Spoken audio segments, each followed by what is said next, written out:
Oh, and the students, what I'd heard is that as of yet now, a couple of dozen of them, something that level, had already achieved entry into apprenticeship programs, the electrical apprenticeship program, and a couple of others.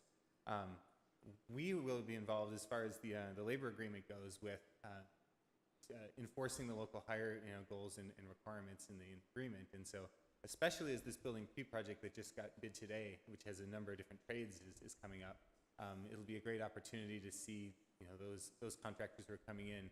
Do you already have people who are local district graduates, to meet those requirements? If you don't, let us give you some resumes. Let us put some people in front of you in the unions both, so that either they're in the unions for them to ask for when they ask for a referral, or that the contractor can go to the union and say, hey, we found somebody we really like, and we get them into the apprenticeship program. So that's great. Yeah, I'm looking forward to that. Thank you very much. And to echo Trustee Kellogg, I think he's getting technical help too. I agree. I excuse me, I'm sick. One of the benefits of having the agenda that I try to take advantage of as much as possible is I try to go through the reports, and if it's a quick question, if it's something that I can shoot an email or just ask somebody, but things like this, I do think a question asking about the students and some of the questions that Trustee Zia asked, I think would benefit the greater public to have addressed in a public forum. Other questions I think I've asked around, and just, and plus a lot of it too is new to me. So I'm not sure how much of it is established that most people already know and I just don't know. So it takes a lot of reading and a lot of listening. And I just want to jump ahead to an agenda item, which we're going to get to. But one of our appointees for the Citizens Oversight actually is here because of the procurement process report. So we'll get to that later in the agenda, but because you were reporting on this, she decided to attend the meeting. So I just want to make that, to let you know.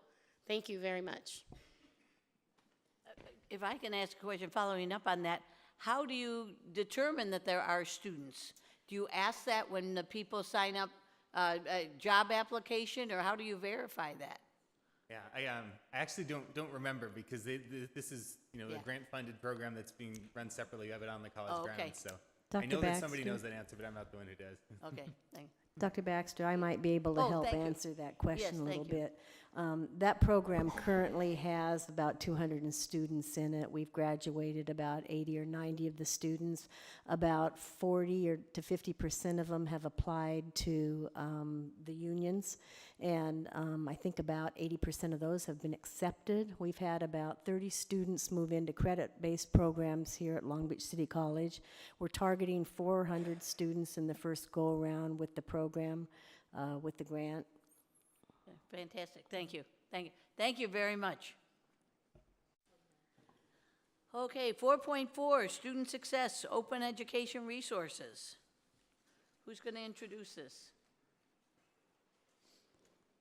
Well, Karen, I guess you're introducing. This is something that I know Trustee Otto has been very interested in, and at the last league conference there were a number of sessions on OER, and I just want to give credit to Howard Shiflett, who's no longer with us. He's up in heaven looking down, but this was something he proposed at least 5 years ago, maybe 10 years ago, because I lose track of time. And so I want to salute you for what you're doing right now. And now I'm going to go get some water, so go ahead. Okay, well, let me say, Board President Baxter, board members, Interim President Gable, and friends, thank you for allowing us to come tonight to present to you. I want you to meet my colleagues who, by the way, are all graduates of Cohort 1 Lead Academy. Just had to throw that in, yep.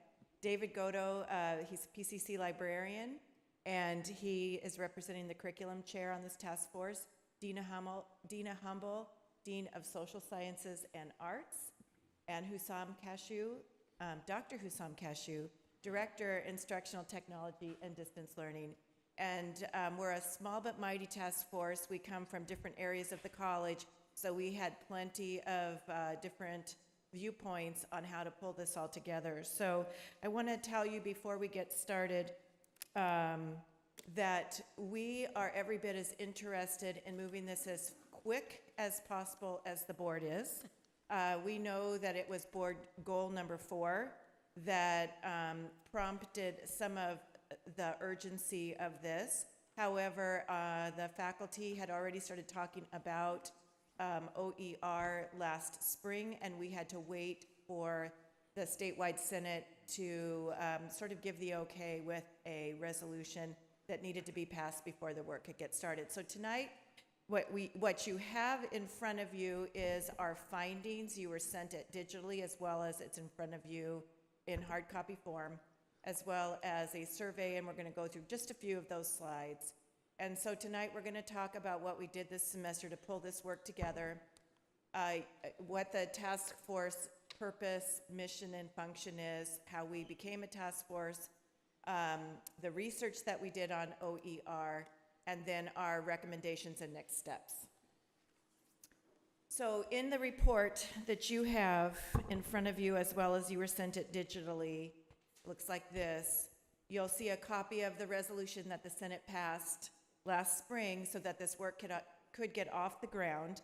And then once the Senate passed the resolution, this went to the College Planning Committee, or CPC, and the task force was formed. Little did we know when we volunteered to be on the task force that the work was going to be in such an expedited fashion. And in your booklet, you'll see the amount of meetings that we had, as well as the amount of blanketing of the college with communication that we did this semester, because this work does not go forward unless everybody is well informed and on board. We did research on OER, and we're not going to go into depth on all of this tonight. We're just going to cover the high points because you have this information in front of you.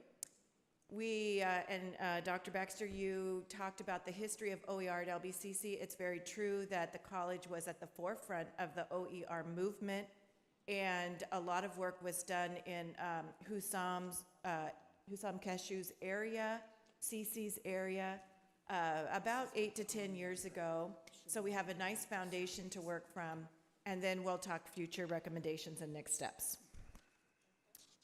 So in your booklet, you have the resolution if you wanted to refer to it.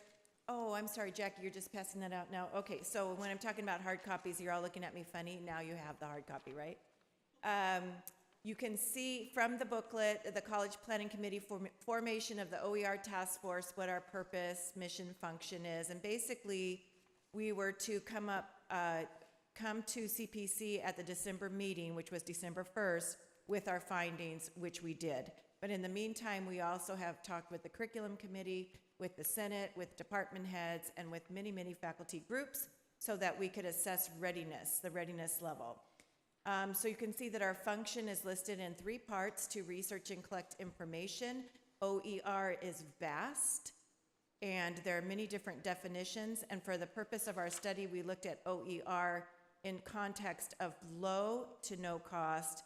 And then we studied AB 798, which is no cost. And for the purpose of us going forward, we will be looking at the no cost function of AB 798.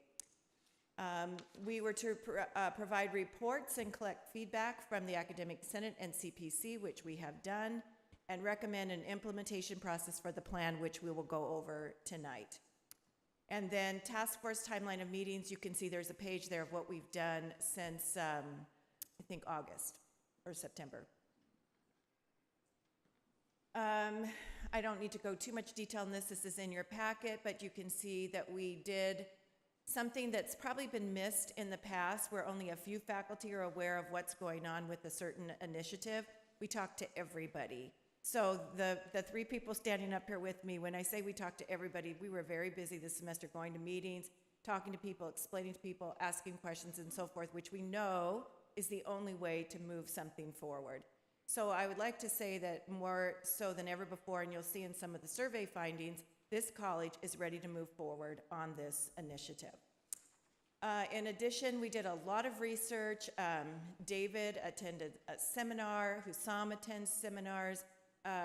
David was in a seminar with Cable Green, and I appreciate that board member Otto has given me some information about the board role with OER as well as other places for research. Thank you very much.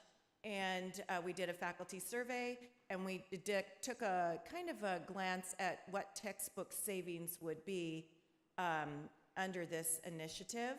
And so in the booklet that you have in front of you and were sent digitally, we have a list of definitions, a list of resources, a list of sites, and we will be focusing on just a few as we move forward with our work. So I'm now going to turn this over to Dina Humble, who will talk you through some of the slides from the faculty, or some of the findings from the faculty survey. Thank you, Karen. So the task force sent out a survey to all faculty, full-time and part-time faculty, and we wanted to kind of glean a sense of what faculty knew about OER, who was using it, and who was interested in using it in the future.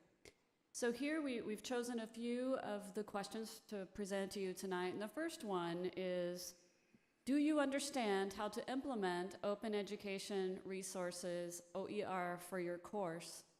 And as you can see from the findings, that the majority of faculty surveyed, which by the way, we had 101 responses, which we were very excited about. And so you can see over half of faculty had some knowledge of how to implement OER, but still 42% did not.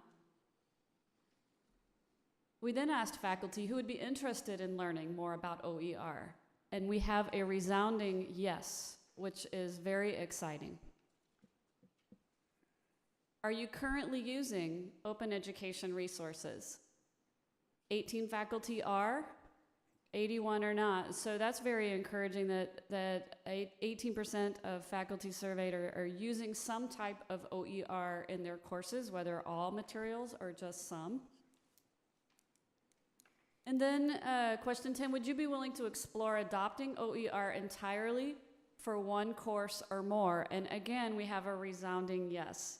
So clear indications that faculty are ready to move forward with this initiative.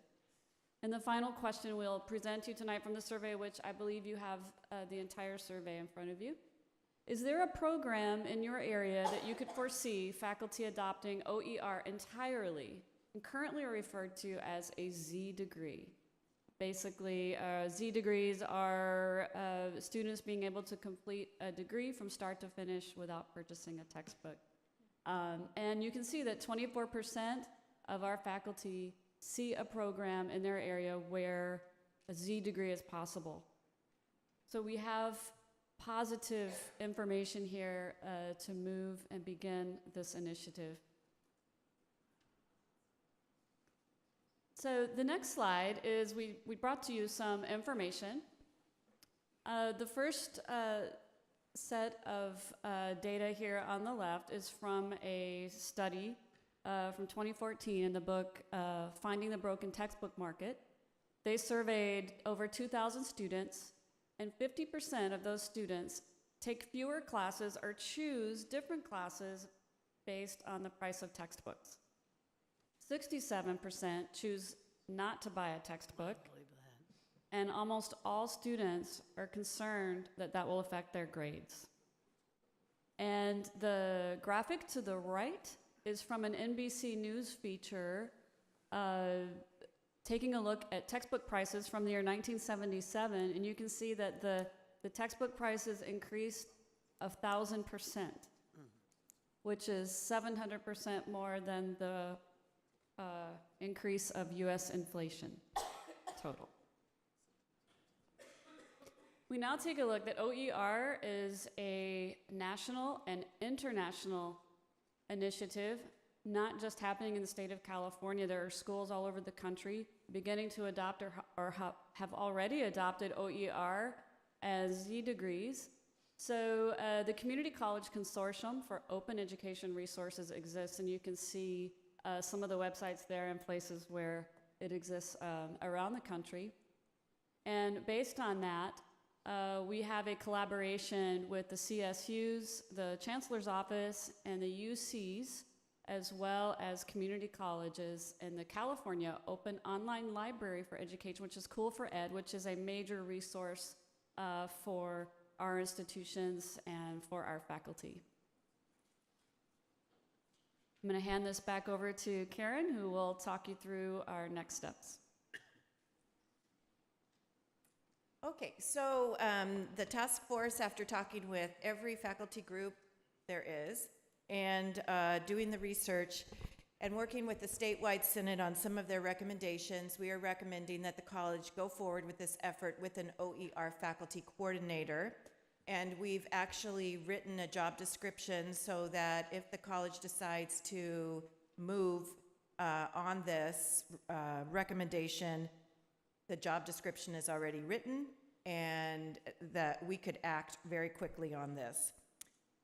We are taking a look at where this coordinator would be best supported, and we're taking a look at some of our existing committees, our online education committee, as well as our Educational Technology Advisory Subcommittee, ETAS, and trying to decide if those two committees could morph, and Hussam is the co-chair of both, and he's already doing the work with those committees to start the dialogue on how we can best morph into maybe one committee that's stronger by bringing the two together and moving the work forward, along with the online education coordinator under the online education committee.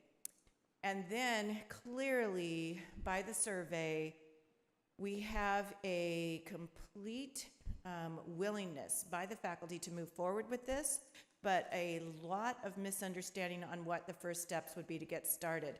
So we've already talked with our faculty professional development coordinator in our faculty professional development area, and we are securing speakers to come on campus, as well as setting up webinars and seminars for the spring semester where our faculty can earn flex credit for listening or coming and attending to find out more about licensing, copyright, how do I get started, what do I do, what are the quality of these open education resources, and so forth. And also, we are asking to work more.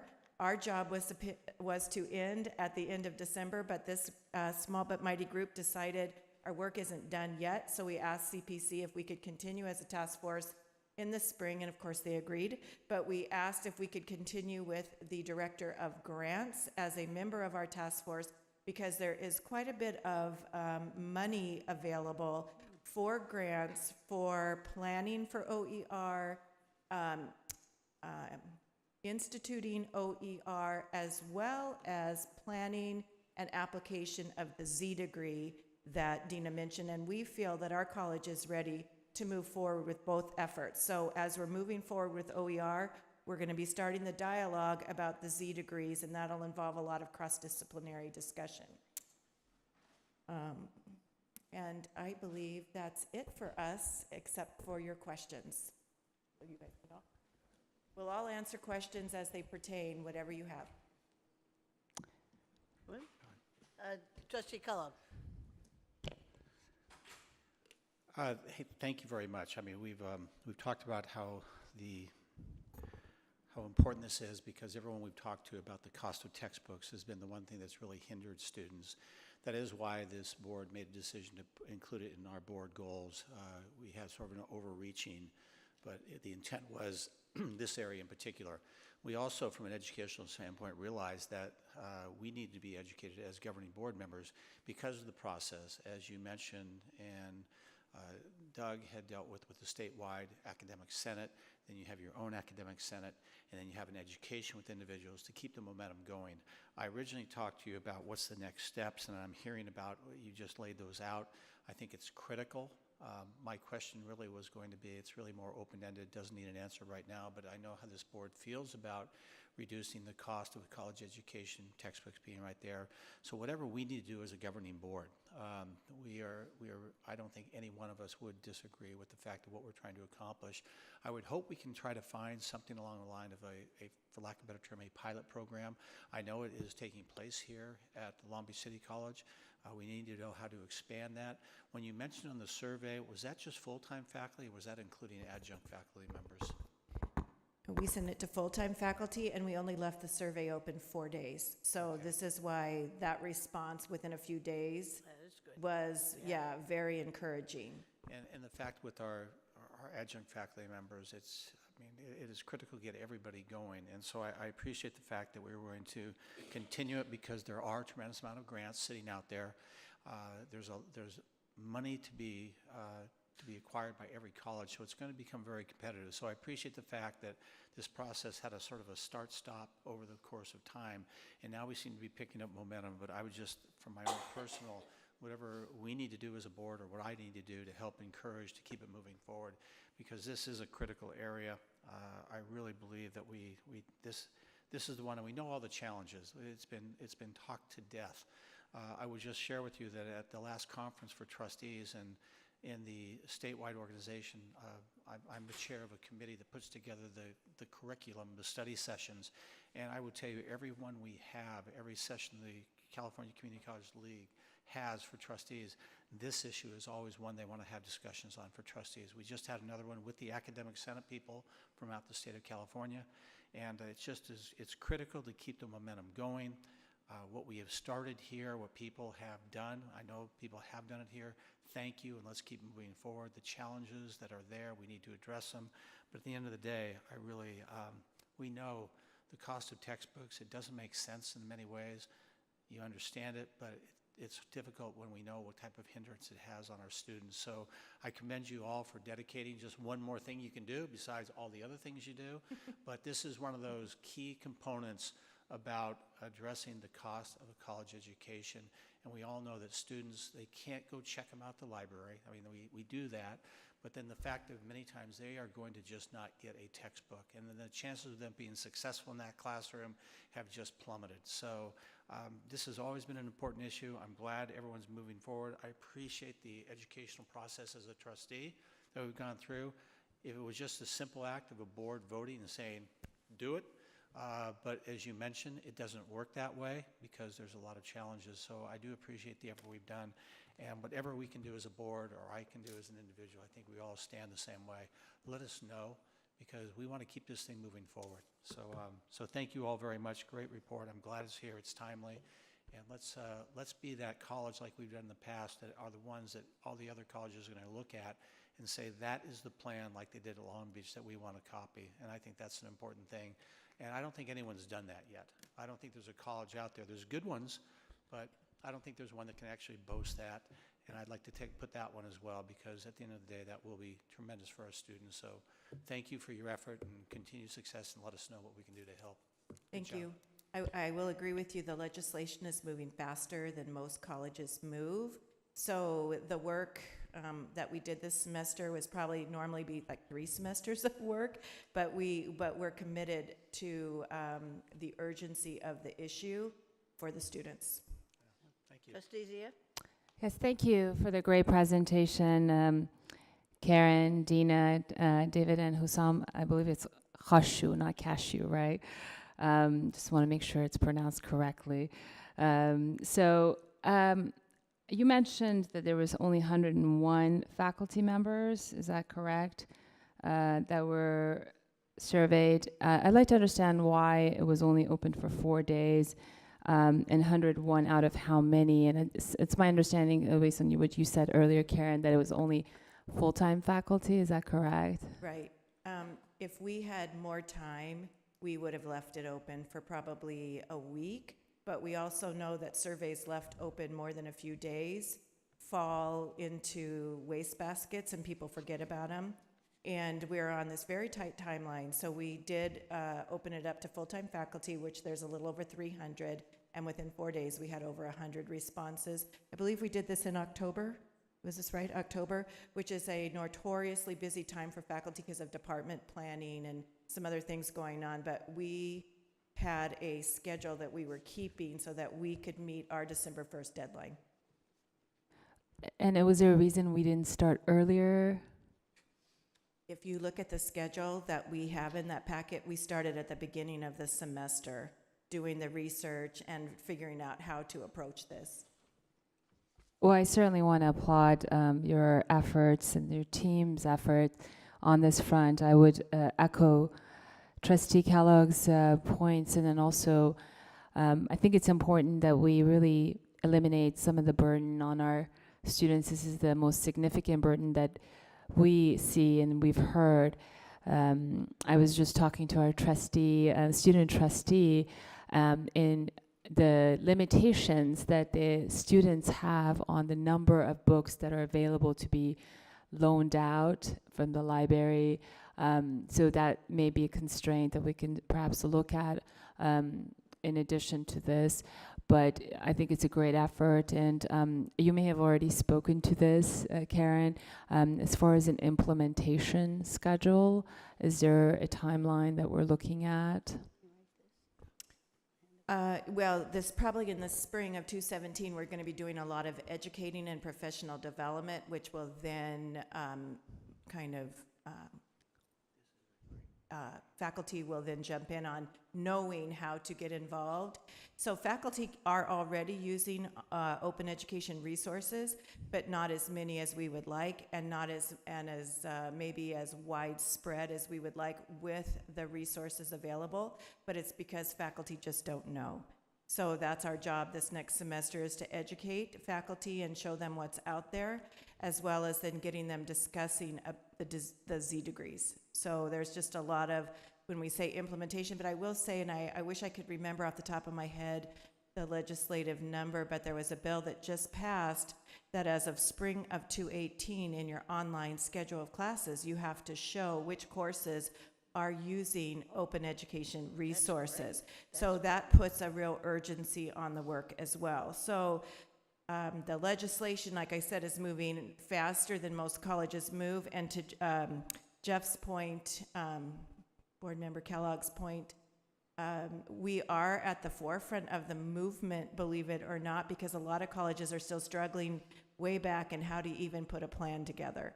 So because it takes a long time for people to move forward, but we committed to doing this very, very quickly. And I think Hussam was trying to also. I was just going to say it's Senate Bill 1359. Okay. And just so you know, the function of this task force wasn't to lay out an implementation plan. It was just to see the readiness of our college and do the very basic information so we can lay down the groundwork for the future recommendations. And then now we will start working on the steps that we need to do, the timeline that we need to implement everything. I see. So you're going to be coming back to the board at a certain timeline? If the board asks us to, we can. Okay. So to Hussam's point, we were supposed to be done in December, but we could clearly see if we abandon the work, it may not go forward. So we asked CPC, can we please stay together as a task force, including the director of grants, because there are opportunities for grants out there that we would like to have the college at least go after. Thank you. Trustee Otto.